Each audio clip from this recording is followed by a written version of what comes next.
Well, joining me now, former Republican presidential candidate, business executive, radio host, Herman Cain. Herman, great to see you and to have you on the show. Mr. Dobbs, good to be with you. Yes, sir. Let's start with this tax reform legislation, as the House likes to think of it, and the tax cuts the president is advocating. Why can't they come to terms with the fact they've got to enact the president's agenda? I respect and admire the president for putting a bold plan on the table.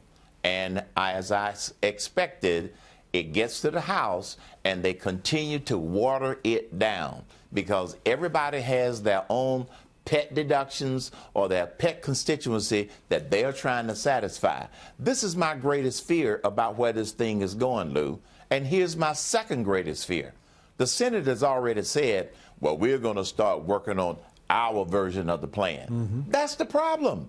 That's how repeal and replace got killed, because the Republicans couldn't get it together and they didn't stay close to the president's proposal. I heard I'm just going to say it sweetly, a damn fool in the House leadership the other day say that the reason the market had moved up over the course of the past year was because of the House tax reform plan.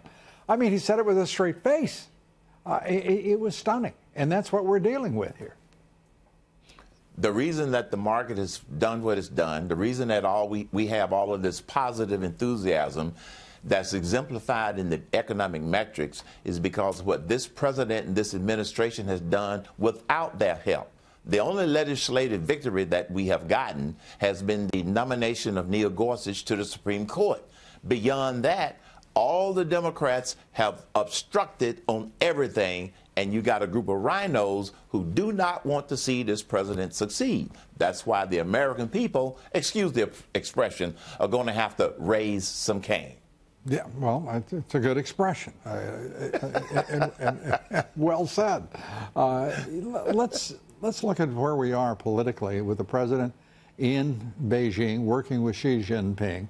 Obviously, building over the course of the last 7 months a relationship with the Chinese leader, a positive relationship, just as he has done with Prime Minister Abe and Japan and with Macron in France. This is a man, the president, who has been really moving against all expectations and breaking the mold, if you will, of expectations on the part of the commentariat, yet getting none of the credit, it seems, certainly in the national left-wing media. You said the key word, Lou, relationships. And you know and I know that if you want to get something done with anyone, it starts with a good relationship such that it put being suspect aside. And that's been one of the important things that I think that President Trump has achieved with a lot of these leaders. We can't react or believe what we hear in the media.